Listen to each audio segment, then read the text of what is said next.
할렐루야. 우리는 지금 그분의 다시 오심에 관하여서 매주 보고 있는 중입니다.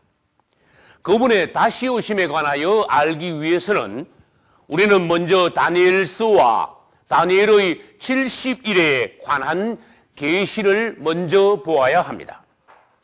다니엘의 70일에 관한 계시는 종말 계시의 뼈대이며 개요이기 때문입니다. 그러므로 그리스도의 재림론은 이 다니엘의 70일을 뼈대로 해서 각 성경에서 살을 붙여서 연구해야 됩니다.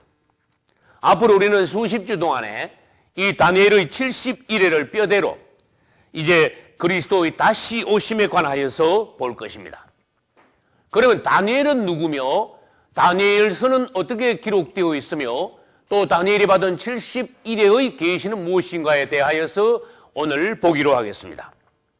다니엘은 이스라엘의 귀족 출신으로서 약 16세가 되던 BC 606년에 이스라엘이 바벨론에 의하여서 망하던 그때 느부갓네살 왕에 의하여서 다른 많은 사람들과 더불어 바벨론으로 포로되어 잡혀갔습니다. 그리고 그는 젊은 나이에 하나님 앞에 은혜를 받아 꿈을 해몽하는 그러한 은사를 받아가지고 다니엘서 2장과 4장에서 느부갓네살 왕의 꿈을 2번 해석해 주고 바벨론의 장관이 되었습니다.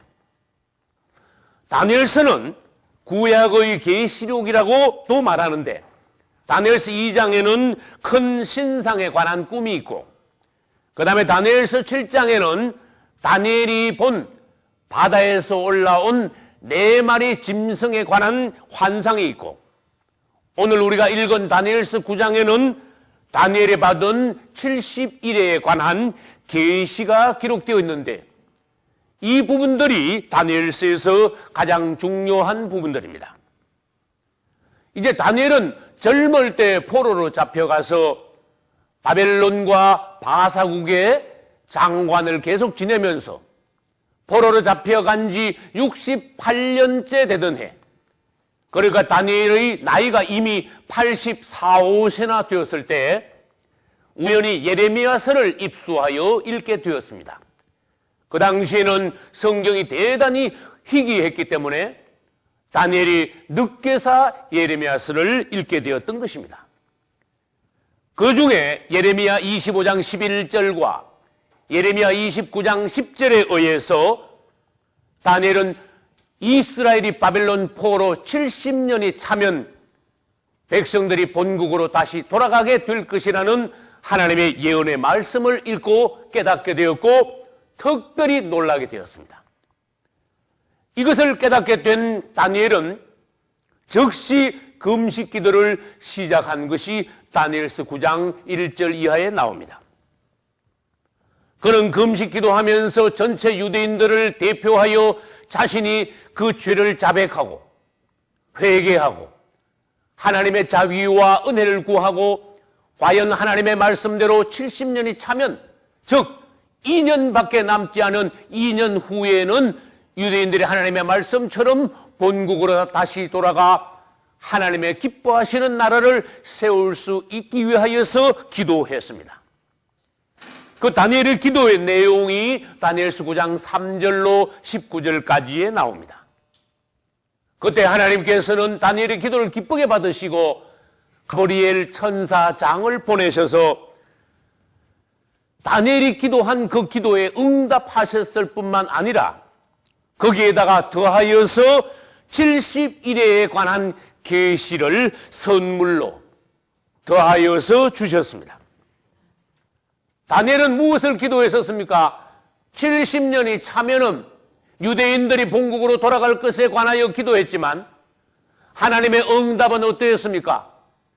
하나님의 약속대로 70년이 차면 당연히 유대인들을 귀환시키실 뿐만 아니라 거기다가 더하여서 72일 후에는 세상 끝이 올 것에 관한 계시를 더하여 주신 것입니다. 할렐루야.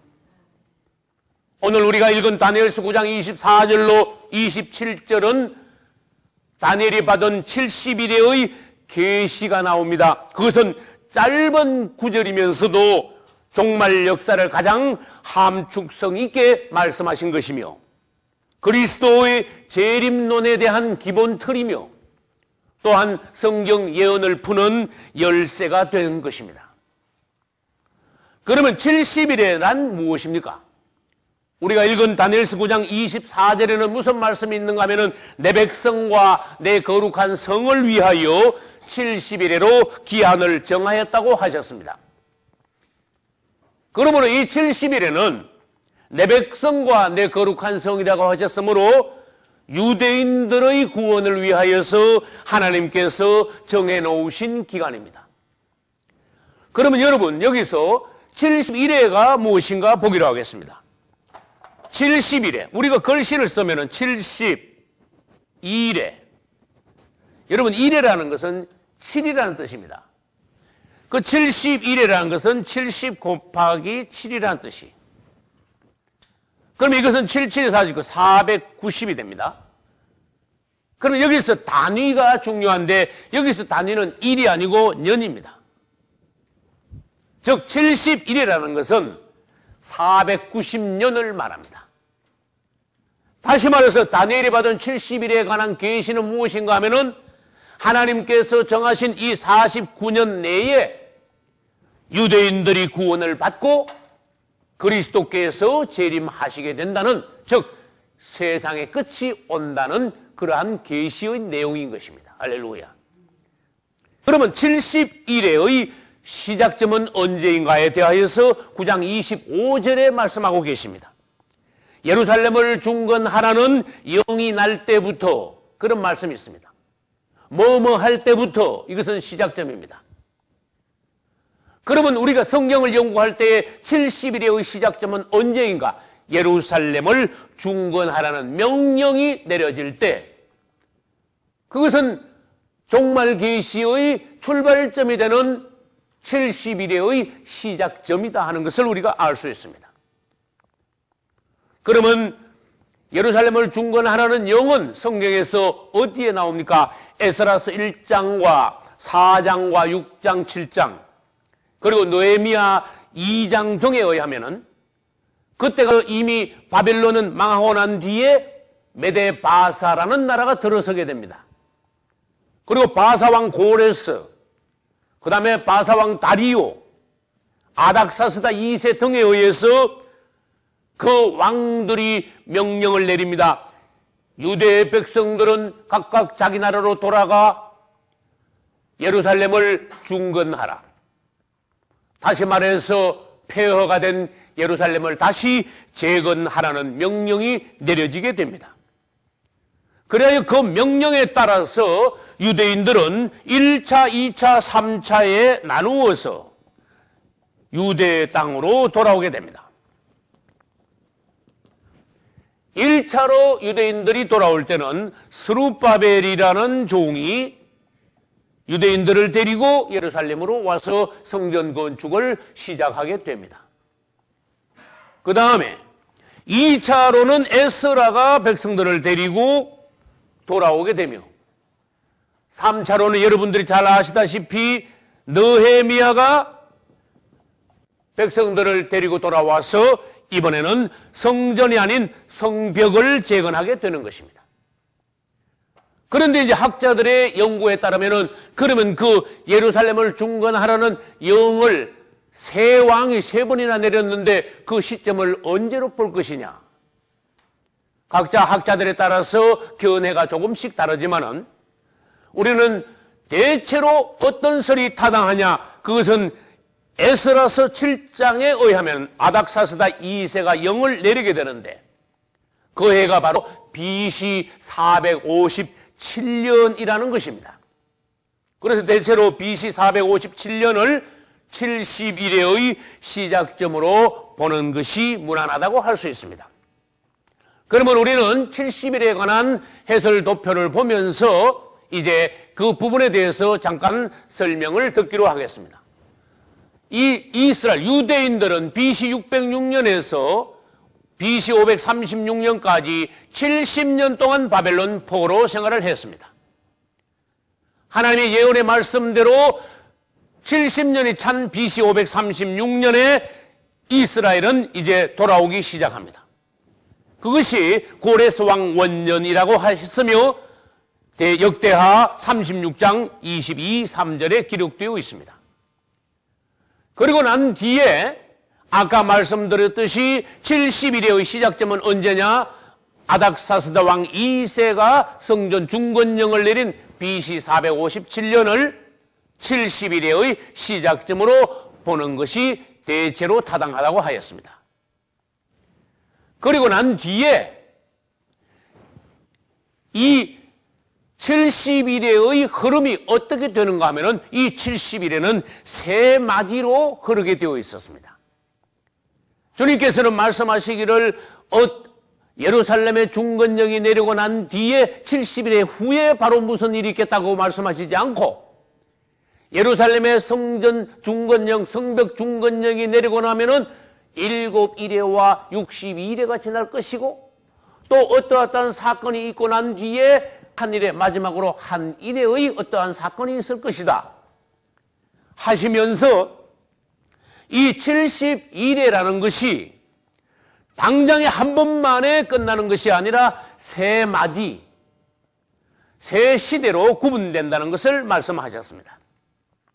그럼 우리는 다니엘서 9장 25절에 잠깐 볼 것 같으면은 너는 깨달아 알지니라 예루살렘을 중건하라는 영이 날 때부터 기름 부음을 받은 자 곧 왕이 일어나기까지 7일에와 62일에가 지날 것이요 이렇게 말씀하셨습니다.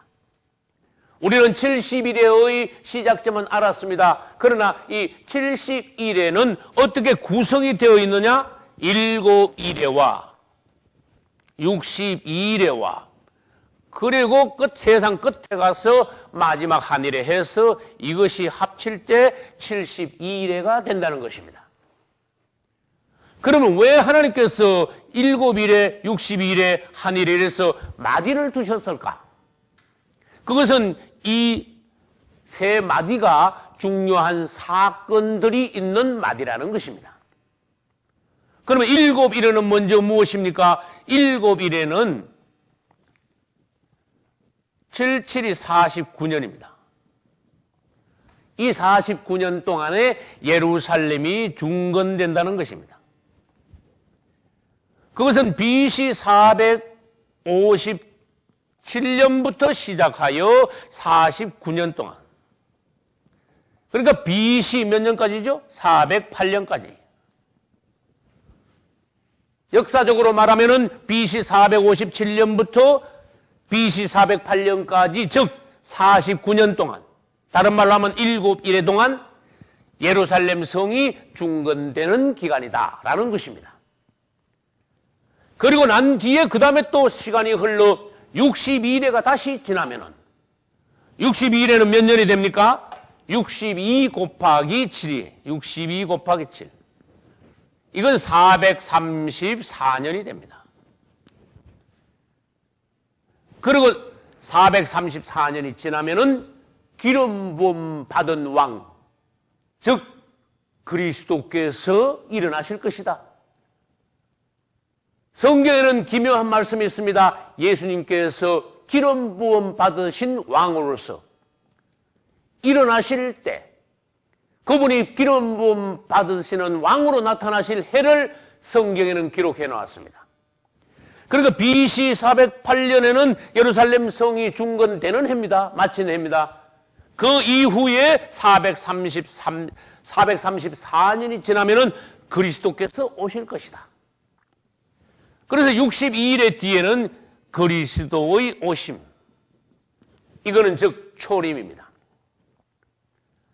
그리고 난 뒤에 세상 끝에 가면은 즉 그리스도가 나타나서 마지막 한 일에 동안 그가 역사함으로써 세상은 끝나고 그리스도께서 재림하신다는 것입니다.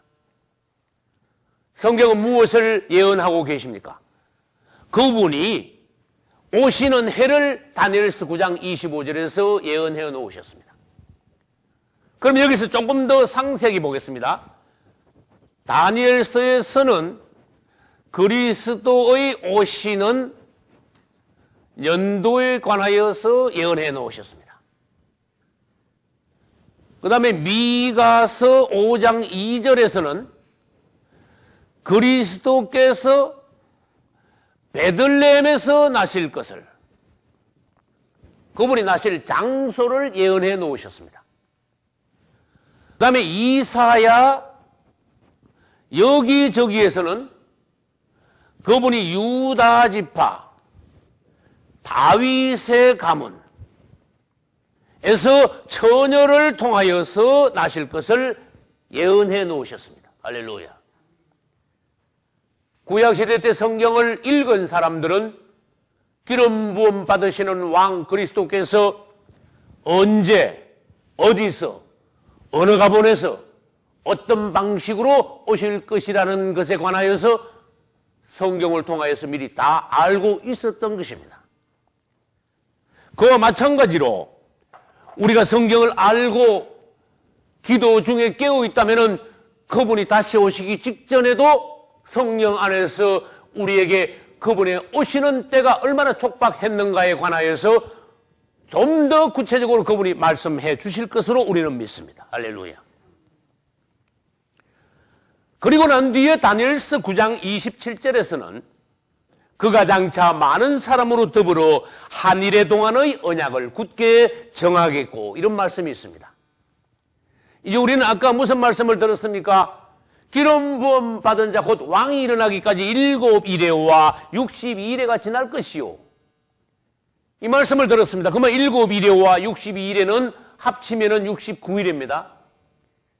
이제 한 이레가 남았습니다. 그것은 다니엘서 9장 27절에 가서 그가 장차 많은 사람으로 더불어 한 일의 동안이라는 말씀이 나옵니다. 그것이 바로 세상 끝에 있는 마지막 한 일회가 된다는 것입니다. 다시 말합니다. 70일의 구성은 7일회와 62일회와 또 세상 끝에 가서 한 일회, 이렇게 하여 합쳐서 70일회로 구성이 되는데, 특별하게 또 어떤 비밀이 있는가 하면 7일회와 62일회 후에 그리스도께서 오셨다가 끊어진 후에 마지막 한 일회가 되기 전에 하나님께서는 관호시대 또는 중간시대라고 하는 이방인의 때를 비밀리에 두셨다는 것입니다. 그러면 다니엘이 받은 70일에는 490년을 말하는데 7일회와 62일회와 한 일회를 합치면 490년입니다. 이 490년은 무엇인가 하면 유대인들을 구원하기 위하여서 하나님께서 특별히 설정하신 시간이고, 그러면 마지막 한 일회 직전에 있는 이방인의 때는 무엇입니까? 유대인 외에 온 세계 다른 민족들, 즉 이방인들을 구원하기 위하여서 하나님께서 설정해 놓으신 특별한 은혜의 때입니다. 할렐루야. 그분께서 7일회와 60일회가 지나고 난 뒤에 기름 부음 받으시고 기름 부음 받은 왕 그리스도께서 끊어진 것은 벌써 2000년 가까이 전입니다. 그러면 그분께서 끊어지시고 난 이후에 마지막 한 일회는 아직도 오지 않았습니다. 세상 끝의 7년은 아직 오지 않았습니다. 우리는 지금 이 시대의 이방인의 때에 살고 있는데, 이방인의 때 중에서도 그러면 지금이 어느 때인가? 이방인의 때 중에서도 마지막 때, 이방인의 때가 끝나기 직전의 시대에 우리는 지금 살고 있습니다. 그것을 다른 말로 바꾸면은 이제 장차 조금 있으면은 마지막 한 일에 세상의 끝 7년이 곧 온다는 것입니다. 이제 세상의 끝 7년에 어떻게 하면 오느냐, 그 부분에 관해서는 다음 주부터 우리가 순서대로 계속 볼 것입니다. 그러면 이제 오늘 말씀을 도표를 통하여서 다시 보고 마치기로 하겠습니다. 다니엘은 아까 말씀드렸듯이 BC 606년에 포로로 잡혀갔습니다. 그리고 BC 538년에 예레미야서를 읽고 금식 기도를 시작했습니다. 그리고 2년 뒤에 바벨론은 망하고 메데바사국이 섬으로서 고레스 왕에 의하여서 예루살렘 성전 중건령이 내려짐으로 유대인들은 귀환하기 시작했습니다. 그런데 그 성전 중건이 지리멸렬해지면서 짓다가 중단하고 BC 457년에 가서 아닥사스다 왕 2세에 의하여서 예루살렘 중건령이 다시 내려지는데 그것이 바로 70일의 시작점이라는 것입니다. 할렐루야. 그리고 BC 457년에서 7일에 49년 동안에 예루살렘 성전과 성벽이 건축된다는 것입니다. 그래서 그것은 70일의 중에서 7일에가 됩니다. 이제 7일에가 지나고 난 뒤에 또 62일에, 즉 434년이 지나면은 AD 26년이 됩니다. 이 AD 26년에 마태복음 3장에서 우리 예수님께서 요단강에서 세례요한에게 세례를 받으심으로 그분은 기름 부음 받으신 왕으로 이 땅에 나타나신 일어나신 해가 됩니다. 할렐루야. 하나님의 예언의 말씀대로 그분은 62일에가 지난 434년이 지난 AD 26년에 기름 부음을 받으셨습니다. 그러고 난 뒤에 하나님의 말씀대로 기름 부음 받은 자 곧 왕이 끊어진다 하신 것은 그분이 오시고 난 이후에 AD 29년에 있었던 십자가 사건을 말합니다.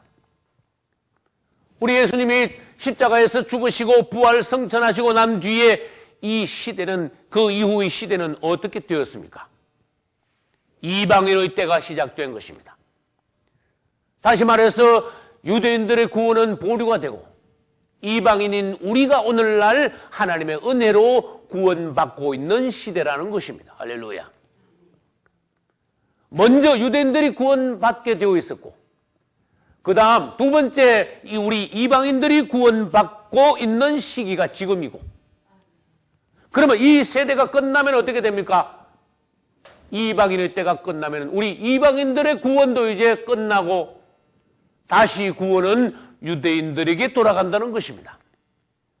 이제 우리는 이방인의 때가 끝나기 전에 구원을 확정해 놓아야 됩니다. 할렐루야. 이방인의 때가 끝나기 전에 온전하게 신부 단장을 마치고 알곡이 되어야 합니다. 할렐루야. 이제 장차 곧 이방인의 때가 끝나게 되는데 그때 가면은 이제 이방인들의 전도는 끝이 납니다. 이방인의 때가 끝나고 나면은 더 이상 이방인들의 구원이 없습니다. 왜? 이방인들이 구원받을 수와 시간이 하나님 앞에서 찼기 때문에 구원은 다시 이방인에게서 유대인들에게로 넘어가기 때문에 그렇습니다. 여러분들이 이 시대에 살면서 하나님 앞에서 온전히 시대를 알고 깨어 근신함으로써 확실히 구원받고 그분이 오시는 날 들림받을 수 있는, 그분 앞에 설 때의 칭찬과 상급을 받을 수 있는 여러분 되시기를 예수 이름으로 축원합니다. 할렐루야.